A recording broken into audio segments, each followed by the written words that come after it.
Pengacara yakin Guru Supriyani dikriminalisasi terkait pemukulan anak polisi.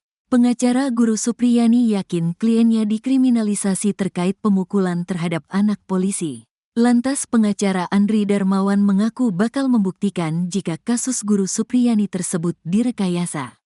Andri Darmawan tak segan membongkar indikasi kejanggalan kasus Guru Supriyani pukul murid anak polisi. Di antaranya, menurut Andri, ada unsur paksaan terhadap Guru Supriyani agar mengakui perbuatan yang padahal tidak dia lakukan. Kemudian luka yang dialami korban tidak sesuai dengan laporan yang tertulis dipukul 1 kali pakai gagang sapu. Pukulan 1 kali tapi menimbulkan beberapa banyak luka. Ada di situ kayak melepuh dan luka paha dalam, ungkap Andri. Diketahui sidang lanjutan kasus penganiayaan siswa SD dengan terdakwa Guru Supriyani digelar di Pengadilan Negeri, PN, Andulo, Konawe Selatan, Sulawesi Tenggara, Senin, tanggal 28 Oktober tahun 2024. Supriyani mengaku lebih tenang daripada sidang perdana yang digelar pada Kamis, tanggal 24 Oktober tahun 2024, lalu. Ia berharap proses sidang segera selesai dan kebenaran kasus ini dapat terungkap. Tidak ada persiapan, hanya berdoa saja. Mudah-mudahan sidang ini menjadi yang terakhir dan bisa selesai hingga bisa mengajar kembali di sekolah, ucap Supriyani.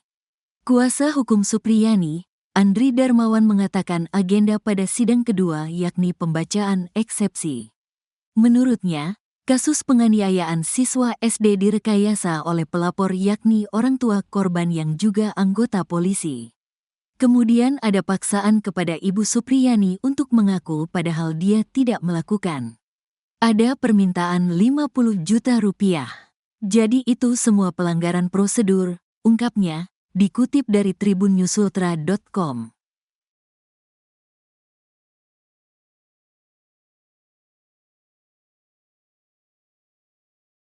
Supriyani tampil beda saat sidang lanjutan, kenakan seragam PGRI. Berikut ini tampil beda saat sidang lanjutan kasus Guru Supriyani di Konawe Selatan, Sulawesi Tenggara, Sultra. Ia mengenakan seragam Persatuan Guru Republik Indonesia atau PGRI. Sidang tersebut kembali digelar di PN Andulo, Konawe Selatan, Sultra, pada Senin, tanggal 28 Oktober tahun 2024, siang. Dalam perjalanan kasus Supriyani yang viral di media sosial, ini kali pertamanya mengenakan seragam PGRI di hadapan publik.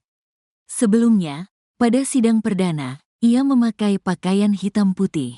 Pakaiannya tersebut dipadu-padankan dengan hijab berwarna hitam. Sementara kali ini, Supriyani mengenakan seragam PGRI dengan nuansa hitam putih. Namun pada seragam tersebut bercorak batik motif kusuma bangsa dengan warna hitam dan putih. Ia tampil kompak bersama ribuan guru yang turut menemani dan mengawal jalannya sidang lanjutan beragendakan pembacaan eksepsi. Ribuan guru tersebut turut hadir namun tak semuanya masuk di dalam ruang sidang PN Andulo. Sehingga, mereka pun membuat sejumlah aksi di luar persidangan. Mulai dari teatrikal, pembacaan Yasin, hingga lesehan di jalanan. Meski cuaca terik, namun tak menyurutkan semangat para guru dari sejumlah sekolah di Konawe Selatan untuk mengadakan aksi solidaritas ini. Untuk diketahui, kasus Supriyani ini telah memasuki persidangan. Sosok murid tersebut adalah anak seorang polisi berinisial Aibda WH. Proses hukum terhadap Supriyani dilakukan setelah proses mediasi sebanyak 4 kali selalu menemui jalan buntu. Sebenarnya sempat muncul opsi restoratif justice. Namun restoratif justice ini harus memenuhi persyaratan. Satu di antaranya adalah Supriyani harus mengakui perbuatannya. Adapun selama ini Supriyani bersikukuh tak pernah melakukan pemukulan pada siswa tersebut. Alhasil pihak kuasa hukum Supriyani memilih tetap menempuh proses pengadilan agar kasus dibuka seterang-terangnya. Kasus ini juga telah menarik perhatian dari publik, utamanya masyarakat di Konawe Selatan. Kemudian ada juga pelanggaran kode etik dalam hal ini ya, penanganan perkara ini. Karena apa? itu ada konflik of interest, benturan kepentingan karena penyidiknya dengan pelapor ini satu kantor. Kemudian juga ada pemaksaan kepada Ibu Supriyani untuk mengaku, padahal Ibu Supriyani tidak pernah melakukan. Ada permintaan uang juga 50 juta, ya. Jadi itu semua pelanggaran prosedur. Tapi di permohonan kami tadi, kami meminta majelis hakim agar menolak keberatan kami. Nah ini kan aneh kan, kita meminta keberatan tapi kita meminta menolak. Kenapa? Supaya persidangan ini bisa dilanjutkan kepada pokok perkara. Ya, karena kalau misalnya eksepsi kami diterima, itu persidangan tidak akan lanjut ke pokok perkara. Kenapa kami ingin lanjut ke pokok perkara? Karena kami ingin membuktikan bahwa Ibu Supriyani tidak bersalah dan telah dikriminalisasi. Ya, kami ingin buktikan itu. Supaya kalau Ibu Supriyani tidak terbukti bersalah dan telah dikriminalisasi, kami ingin supaya oknum-oknum tersebut yang telah membuat Ibu Supriyani tersangka, telah membuat Ibu Supriyani ditahan, harus dipertanggungjawabkan. Baik secara administratif misalnya, ada sanksi etik atau apapun, termasuk sanksi pidana. Jadi itu intinya yang kami sampaikan tadi. Jadi nanti kita tunggu saja bagaimana tanggapan jaksa, baru kita lihat. Bang Dewi disebutkan ada merekayasa dan manipulasi penyidikan, itu seperti apa Bang? Iya, kalau rekayasa penyidikan kan jelas bahwa penyidikan ini cuma berdasarkan 3 keterangan anak ya. 3 keterangan anak yang kita ketahui dalam KUHP, keterangan anak ini tidak dikategorikan sebagai keterangan saksi. Kalaupun dia mau jadikan bukti petunjuk, itu penyidik tidak bisa menjadikan bukti petunjuk, nanti hakim. Karena untuk bukti petunjuk itu kewenangan hakim. Nah pertanyaannya, bukti petunjuk itu apakah dia sesuai dengan alat bukti yang lain? Kan tidak ada. Saksi-saksi yang diperiksa termasuk gurunya Ibu Lilis, ya, ini saksi dewasa disumpah pastinya. Itu sudah diperiksa dia bahwa tidak ada kejadian itu di tanggal 24 April. Jam 10 itu yang dituduhkan, anak muridnya sudah pulang semua karena memang selama ini jadwal pulangnya itu jam 10. Kemudian apa lagi? Pengakuannya ini tidak sinkron bahwa dia dipukul 1 kali dengan hasil luka yang dia kan bisa teman-teman lihat semua ya posisi luka seperti apa. Pukulan 1 kali tapi menyebabkan beberapa luka ya, beberapa luka. Ini bukan saya cerita, bisa dilihat di fotonya.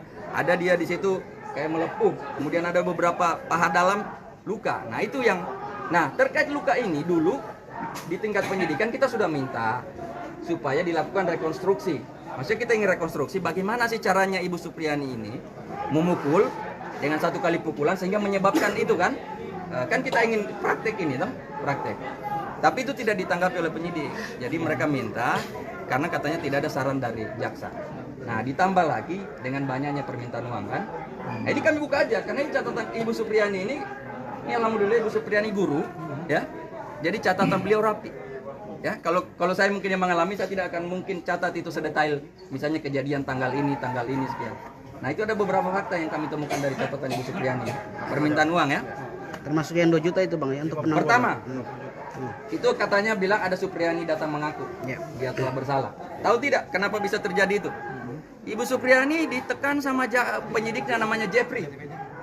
Ya? Iya, penyidiknya pada saat itu. Penyidik pertama ya. Pak Jeffrey menyatakan, sampaikan ke kepala sekolah, sampaikan Bu Supriyani datang saja mengaku meminta maaf. Kalau sudah mengaku dan minta maaf, perkara ini dihentikan. Ya kan? Dengan berat hati Ibu Supriyani datang karena dia sudah ketakutan. Katanya kalau tidak meminta maaf akan digelar perkara tersangka. Ibu Supriyani ketakutan karena dia berpikir anaknya masih kecil. Datanglah minta maaf sambil menangis. Di BAP ada itu. Ya kan? Ibu mengakui apa dia melakukan itu, dia mengaku saja iya sambil menangis. Itu menandakan bahwa Ibu Supriyani tertekan toh. Nah, itu kerjanya si Jeffrey. Kemudian apa? Pada saat setelah dia tersangka, ada permintaan uang. Berapa? 2 juta. Siapa yang minta? Kapolsek.